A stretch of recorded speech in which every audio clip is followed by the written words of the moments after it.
Yun, basahin naman po natin yung sa talata 13 to 14. Sabi po dito,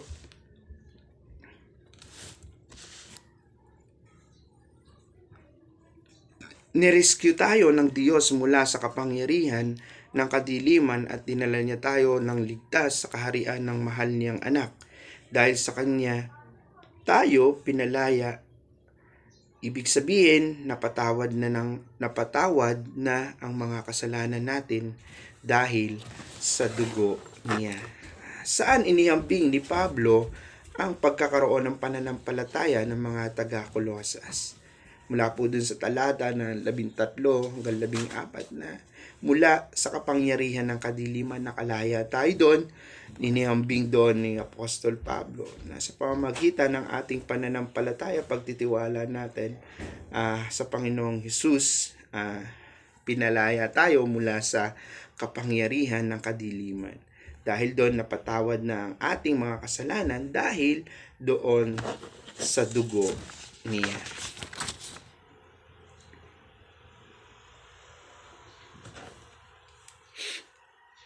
Yun yung maganda na makita natin na sa pamamagitan nun. Nakalimutan ko po yung pamagat ng kwento natin na mula sa kadiliman tungo sa kahangahangang liwanag ng Diyos. Ulitin po natin, mula sa kadiliman tungo sa kahangahangang liwanag ng Diyos. Yun, ito yung isang tanong na kailangan natin makita na suriin natin yung ating buhay at karanasan. Makikita ba natin ang ating mga sarili na tulad ng mga mananampalataya sa Kolosas? Kailan natin narinig ang magandang balita? At sino yung nagbahagi nito sa atin? Kagaya din ng mga taga-Kolosas na nung narinig nila yung magandang balita, dumami, kumalat ang magandang balita at maraming nakakarinig. Marami yung nagkwento. Ngayon, sino po yung nagkwento sa inyo ng magandang balita na yun? Ang magandang balita ay tungkol sa biyaya ng Diyos, katubusan at kapatawaran ng mga kasalanan.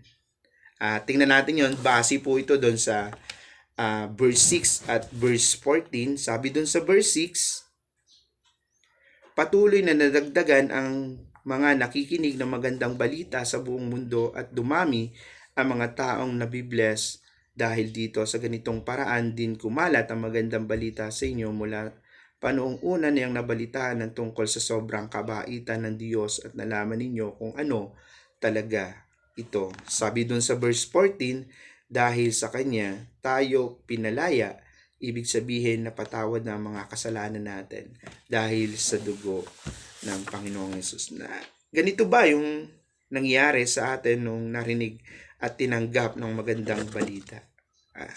Amen po, no? Na-bless din ako dahil sa kabaitan ng Diyos.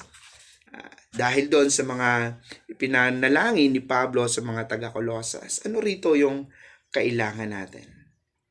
Marahil dala ng hirap sa buhay ang lakas upang maging matatag at matiisin at mapagtiisan sa mga pasakit sa buhay na taglay rin ng malalim na galak ng Panginoon. Ayon dun sa talata 11, balikan po natin talata 11, pinagpipray namin na palakasin niya kayo sa tulong ng dakilang kapangyarihan niya para magkaroon kayo ng pasensya at makayanan ninyo ang lahat ng mga bagay.